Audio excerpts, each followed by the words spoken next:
Hello दोस्तों, स्वागत है आपका ए टू जेड हिंदी कहानियों के चैनल पर। इस वीडियो में हम जो कहानी सुनने वाले हैं उसका नाम है कर्मों का फल। मुंशी प्रेमचंद के द्वारा लिखित बहुत ही प्रेरणादायक और अद्भुत कहानी है ये। तो बिना देर करे चलिए शुरुआत करते हैं। मुझे हमेशा आदमियों के परखने की सनक रही है और अनुभव के आधार पर कह सकता हूँ कि यह अध्ययन जितना मनोरंजक, शिक्षाप्रद और उद्घाटनों से भरा हुआ है उतना शायद और कोई अध्ययन ना होगा। लेकिन अपने दोस्त लाला साई दयाल से बहुत अरसे तक दोस्ती और बेतकल्लुफी के संबंध रहने पर भी मुझे उनकी तह ना मिली। मुझे ऐसे दुर्बल शरीर में ज्ञानियों की सी शांति और संतोष देखकर आश्चर्य होता था, जो एक नाजुक पौधे की तरह मुसीबतों के झोंकों में भी अचल और अटल रहता था। जो वह बहुत ही मामूली दर्जे का आदमी था, जिसमें मानव कमजोरियों की कमी न थी। वह वादे बहुत करता था, लेकिन उन्हें पूरा करने की जरूरत नहीं समझता था। वह मिथ्याभाषी ना हो, लेकिन सच्चा भी न था। बेमुरोवत ना हो, लेकिन उसकी मुरोवत छिपी रहती थी। उसे अपने कर्तव्य पर पाबंद रखने के लिए दबाव और निगरानी की जरूरत थी। किफायत शारी के उसूलों से बेखबर, मेहनत से जी चुराने वाला, उसूलों का कमजोर, एक ढीला ढाला मामूली आदमी था। लेकिन जब कोई मुसीबत सिर पर आ पड़ती तो उसके दिल में साहस और दृढ़ता की वह जबरदस्त ताकत पैदा हो जाती थी, जिसे शहीदों का गुण कह सकते हैं। उसके पास न दौलत थी, न धार्मिक विश्वास, जो ईश्वर पर भरोसा करने और उसकी इच्छाओं के आगे सिर झुका देने का स्रोत है। एक छोटी सी कपड़े की दुकान के सिवाय कोई जीविका न थी। ऐसी हालातों में उसकी हिम्मत और दृढ़ता का सोता कहाँ छिपा हुआ है, वहां तक मेरी अन्वेषण दृष्टि नहीं पहुंचती थी। बाप के मरते ही मुसीबतों ने उस पर छापा मारा। कुछ थोड़ा सा कर्ज विरासत में मिला, जिसमें बराबर बढ़ते रहने की आश्चर्यजनक शक्ति छिपी हुई थी। बेचारे ने अभी बरसी से छुटकारा नहीं पाया था कि महाराज ने नालिश की और अदालत के तिलस्मी अहाते में पहुंचते ही ये छोटी सी हस्ती इस तरह फूली जिस तरह मशक फलती है। डिग्री हुई। जो कुछ जमा जता थी, बर्तन, भांडे, हांडी, तवा, उसके गहरे पेट में समा गए। मकान भी न बचा। बेचारे मुसीबतों के मारे साईं दयाल का अब कहीं ठिकाना न था। कोड़ी कोड़ी को मोहताज, न कहीं घर न बार। कई कई दिन फाके से गुजर जाते। अपनी तो खैर उन्हें जरा भी फिक्र न थी, लेकिन बीवी थी, 2-3 बच्चे थे, उनके लिए तो कोई न कोई फिक्र करनी पड़ती थी। कुनबे का साथ और ये बेसरो सामानी बड़ा दर्दनाक दृश्य था। शहर से बाहर एक पेड़ की छांव में यह आदमी अपनी मुसीबत के दिन काट रहा था। सारे दिन बाजारों की खाक शांता। आहा, मैंने एक बार उस रेलवे स्टेशन पर देखा। उसके सिर पर एक भारी बोझ था। उसका नाजुक सुख सुविधा में पला हुआ शरीर पसीना पसीना हो रहा था। पैर मुश्किल से उठते थे, दम फूल रहा था, लेकिन चेहरे से मर्दाना हिम्मत और मजबूत इरादे की रोशनी टपकती थी। चेहरे से पूर्ण संतोष झलक रहा था। उसके चेहरे पर ऐसा इत्मीनान था कि जैसे यही उसका बाप दादों का पेशा है। मैं हैरत से उसका मुंह ताकता रह गया। दुख में हमदर्दी दिखलाने की हिम्मत न हुई। कई महीनों तक यही कैफियत रही। आखिरकार उसकी हिम्मत और सहन शक्ति उसे इस कठिन दुर्गम घाटी से बाहर निकल लाई। थोड़े ही दिनों के बाद मुसीबतों ने फिर उस पर हमला किया। ईश्वर ऐसा दिन दुश्मन को भी न दिखलाए। मैं 1 महीने के लिए बंबई चला गया था। वहां से लौटकर उससे मिलने गया। वह दृश्य याद करके आज भी रोंगटे खड़े हो जाते हैं और दिल डर से कांप उठता है। सुबह का वक्त था।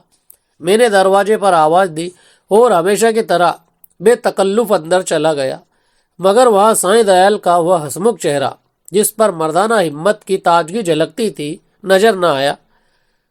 मैं 1 महीने के बाद उनके घर जाऊं और वह आंखों से रोते लेकिन होठों से हंसते दौड़कर मेरे गले लिपट न जाए।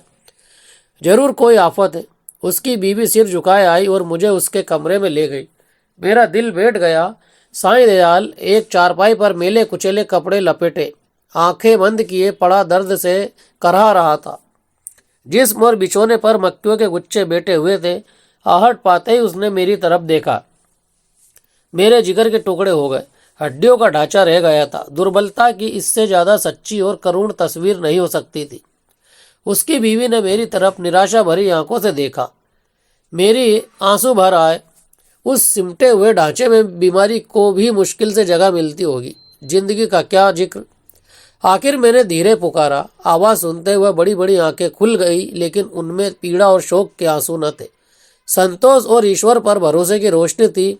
और वह पीला चेहरा, आह, वह गंभीर संतोष का मौन चित्र, वह संतोष में संकल्प की सजीव स्मृति।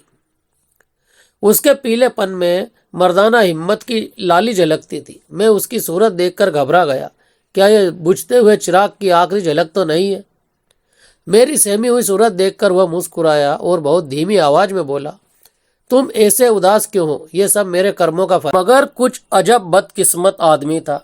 मुसीबतों को उससे कुछ खास मोहब्बत थी। किसे उम्मीद थी कि वह उस प्राणघातक रोग से मुक्ति पाएगा? डॉक्टरों ने भी जवाब दे दिया था। मौत के मुंह से निकल आया।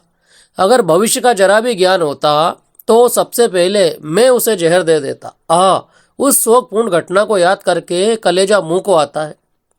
धिक्कार है इस जिंदगी पर कि बाप अपनी आंखों से अपनी इकलौते बेटे का शोक देखे। कैसा हसमुख, कैसा खूबसूरत होनहार लड़का था, कैसा सुशील, कैसा मधुर भाषी। जालिम मौत ने उसे छांट लिया। फ्लेग की दुहाई मची हुई थी। शाम को गिल्टी निकली और सुबह को। कैसी मनहूस अशुभ सुबह थी। वह जिंदगी सवेरे के चिराग की तरह बुझ गई। मैं उस वक्त उस बच्चे के पास बैठा हुआ था और साईं दयाल दीवार का सहारा लिए हुए खामोश आसमान की तरफ देख रहा था। मेरी और उसकी आंखों के सामने जालिम और बेरहम मौत ने उस बच्चे को हमारी गोद से छीन लिया। मैं रोते हुए साईं दयाल के गले से लिपट गया।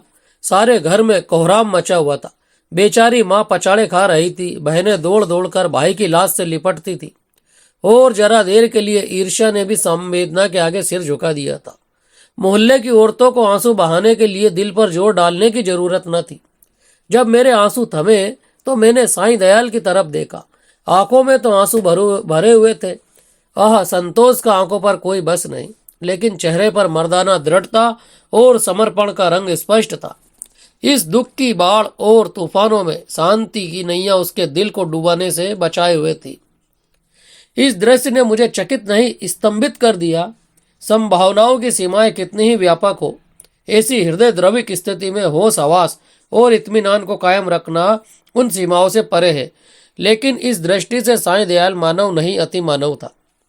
मैंने रोते हुए कहा, भाई साहब, अब संतोष की परीक्षा का अवसर है।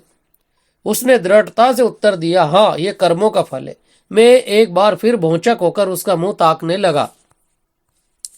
लेकिन साईं दयाल का ये तपस्वियों जैसा धैर्य और ईश्वरोच्चा पर भरोसा अपनी आंखों से देखने पर भी मेरे दिल में संदेह बाकी थे। मुमकिन है जब तक चोट ताजी है सब्र का बांध कायम रहे, लेकिन उसकी बुनियादें हिल गई, उसमें दरारें पड़ गई है। वह अब ज्यादा देर तक दुख और शोक के जहरों को मुकाबला नहीं कर सकता। क्या संसार की कोई दुर्घटना इतनी हृदय द्रावक, इतनी निर्मम, इतनी कठोर हो सकती है? संतोष और दृढ़ता और धैर्य और ईश्वर पर भरोसा, ये सब उस आंधी के समान घास फूस से ज्यादा नहीं। धार्मिक विश्वास तो क्या, अध्यात्म तक उसके सामने सिर झुका देता है। उसके झोंके आस्था और निष्ठा की जड़ें हिला देते हैं। लेकिन मेरा अनुमान गलत निकला।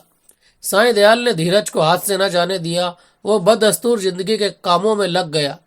दोस्तों की मुलाकातें और नदी के किनारे की सैर और तफरीह और मेलों की चहल पहल, इन दिलचस्पियों में उसके दिल को खींचने की ताकत अब भी बाकी थी। मैं उसकी एक एक क्रिया को, एक एक बात को गौर से देखता और पढ़ता। मैंने दोस्ती के नियम कायदों को भुलाकर उसे उस हालात में देखा जहां उसके विचारों के सिवा और कोई न था। लेकिन उस हालात में भी उसके चेहरे पर वही पुरुषोचित धैर्य था और शिकवे शिकायत का एक शब्द भी उसकी जुबान पर नहीं आया। इसी बीच मेरी छोटी लड़की चंद्रमुखी निमोनिया की भेंट चढ़ गई। दिन के धंधे से फुर्सत पाकर जब मैं घर पर आता और उसे प्यार से गोद में उठा लेता तो मेरे हृदय को जो आनंद और आत्मिक शांति और शक्ति मिलती थी उसे शब्दों में नहीं व्यक्त कर सकता। उसकी अदाएं सिर्फ दिल को लुभाने वाली नहीं, गम को भुलाने वाली है। जिस वक्त वह हुमक कर मेरी गोद में आती तो मुझे तीनों लोक की संपत्ति मिल जाती थी। उसकी शरारतें कितनी मनमोहक थी। अब हुक्के में मजा नहीं रहा, कोई चिलम को गिराने वाला नहीं, खाने में मजा नहीं आता, कोई थाली के पास बैठा हुआ उस पर हमला करने वाला नहीं। मैं उसकी लाश को गोद में लिए बिलक बिलक कर रो रहा था। यही जी चाहता था कि अपनी जिंदगी का खात्मा कर दूं। यकायक मैंने साईं दयाल को आते देखा। मैंने फौरन आंसू पोंछ डाले और उस नन्ही सी जान को जमीन पर लिटाकर बाहर निकल आया। उस धैर्य और संतोष के देवता ने मेरी तरफ संवेदनशील आंखों की देखा और मेरे गले से लिपट कर रोने लगा। मैंने कभी उसे इस तरह चीखे मारकर रोते नहीं देखा। रोते रोते उसी की हिचकियां बंद गई, बेचैनी सी बेसुध और बाहर हो गया। ये वही आदमी है जिसका इकलौता बेटा मरा और माथे पर बल नहीं आया। ये काया पलट क्यों हुई? इस शोकपूर्ण घटना के कई दिन बाद, जबकि दुखी दिल संभलने लगा, एक रोज हम दोनों नदी की सैर को गए। शाम का वक्त था। नदी कहीं सुनहरी, कहीं नीली, कहीं काली, किसी थके हुए मुसाफिर की तरह धीरे धीरे बह रही थी। हम दूर जाकर एक टीले पर बैठ गए, लेकिन बातचीत करने को जी न चाहता था। नदी के मौन प्रवाह ने हमको भी अपने विचारों में डुबो दिया। नदी की लहरें विचारों की लहरों को पैदा कर देती है। मुझे ऐसा मालूम हुआ कि प्यारी चंद्रमुखी लहरों की गोद में बेटी मुस्कुरा रही है। मैं चौंक पड़ा और अपने आंसुओं को छिपाने के लिए नदी में मुद होने लगा। साईं दयाल ने कहा, भाई साहब, दिल को मजबूत करो, इस तरह कुटोगे तो जरूर बीमार हो जाओगे। मैंने जवाब दिया, ईश्वर ने जितना संयम तुम्हें दिया उसमें से थोड़ा सा मुझे भी दो। मेरे दिल में इतनी ताकत कहाँ? साईं दयाल मुस्कुराकर मेरी तरफ ताकने लगे। मैंने उसी सिलसिले में कहा, किताबों में तो दृढ़ता और संतोष की बहुत सी कहानियां पढ़ी, मगर सच मानो कि तुम जैसा दृढ़ कठिनाइयों में सीधा खड़ा रहने वाला आदमी आज तक मेरी नजर से नहीं गुजरा। तुम जानते हो कि मुझे मानव स्वभाव के अध्ययन का हमेशा से शौक है, लेकिन मेरे अनुभव में तुम अपनी तरह के अकेले आदमी हो। मैं ये न कहूंगा कि तुम्हारे दिल में दर्द और घुलावट नहीं है, उसे मैं अपनी आंखों से देख चुका हूं। फिर इस ज्ञानियों से जैसे संतोष और शांति का रहस्य तुमने कहाँ छिपा रखा है? तुम्हें इस समय यह रहस्य मुझसे कहना पड़ेगा। साईं दयाल कुछ सोच विचार में पड़ गया और जमीन की तरफ ताकते हुए बोला, यह कोई रहस्य नहीं, मेरे कर्मों का फल है। यह वाक्य मैंने चौथी बार उसकी जुबान से सुना और बोला, जिन कर्मों का फल ऐसा शक्तिदायक है, उन कर्मों की मुझे भी कुछ दीक्षा दो। मैं ऐसे फलों से क्यों वंचित रहूं? साईं दयाल ने व्यथापूर्ण स्वर में कहा, ईश्वर न करे कि तुम ऐसा कर्म करो और तुम्हारी जिंदगी पर उसका काला दाग लगे। मैंने जो कुछ किया है वो मुझे ऐसा लज्जाजनक और ऐसा घृणित मालूम होता है कि उसकी मुझे जो कुछ सजा मिले मैं उसे खुशी के साथ झेलने को तैयार हूँ। आहा, मैंने एक ऐसे पवित्र खानदान को, जहाँ मेरा विश्वास और मेरी प्रतिष्ठा थी, अपनी वासनाओं की गंदगी में लिथेड़ा, और एक ऐसे पवित्र हृदय को जिसमें मोहब्बत का दर्द था, जो सौंदर्य वाटिका की एक अनोखी नई खिली हुई कली थी और सच्चाई थी। उस पवित्र हृदय में मैंने पाप और विश्वासघात का बीज हमेशा के लिए बो दिया। यह पाप है जो मुझसे हुआ है और उसका पल्ला उन मुसीबतों से बहुत भारी है जो मेरे ऊपर अब तक पड़ी है। यह आगे चलकर पड़ेंगी। कोई सजा, कोई दुख, कोई क्षति उसका प्रायश्चित नहीं कर सकती। मैंने सपने में भी न सोचा था कि साईं दयाल अपने विश्वासों में इतना दृढ़ है। पाप हर आदमी से होते हैं। हमारा मानव जीवन पापों की एक लंबी सूची है। वह कौन सा दामन है जिस पर यह काले दाग ना हो? लेकिन कितने ऐसे आदमी हैं जो अपने कर्मों की सजाओं को इस तरह उदारतापूर्वक मुस्कुराते हुए झेलने के लिए तैयार हो। हम आग में कूदते हैं लेकिन जलने के लिए तैयार नहीं होते। मैं साईं दयाल को हमेशा इज्जत की निगाह से देखता हूँ। इन बातों को सुनकर मेरी नजरों में उसकी इज्जत तिगुनी हो गई। एक मामूली दुनियादार आदमी के सीने में एक फकीर का दिल छिपा हुआ था, जिसमें ज्ञान की ज्योति चमकती थी। मैंने उसकी तरफ श्रद्धापूर्ण आंखों से देखा और उसके गले से लिपटकर बोला, साईं दयाल, अब तक मैं तुम्हें एक दृढ़ स्वभाव का आदमी समझता था, लेकिन आज मालूम हुआ कि तुम उन पवित्र आत्माओं में हो जिनका अस्तित्व संसार के लिए वरदान है। तुम ईश्वर के सच्चे भक्त हो और मैं तुम्हारे पैरों पर सिर झुकाता हूँ। दोस्तों, कहानी यही समाप्त होती है। जिंदगी के मनोविज्ञान को दर्शाती और कर्मों के जो खेती के बारे में हम सुनते हैं, कर्मों के फलों के बारे में जो सुनते हैं, उसकी यथोचित व्याख्या करती हुई मुंशी प्रेमचंद की बहुत ही दिशा निर्देशित कहानी हमारे जीवन को एक नई दिशा देती है। यदि ये कहानी आपको पसंद आए तो इसे लाइक कीजिए और अपने मित्रों में शेयर कीजिए। चैनल को सब्सक्राइब जरूर कर लीजिए। धन्यवाद।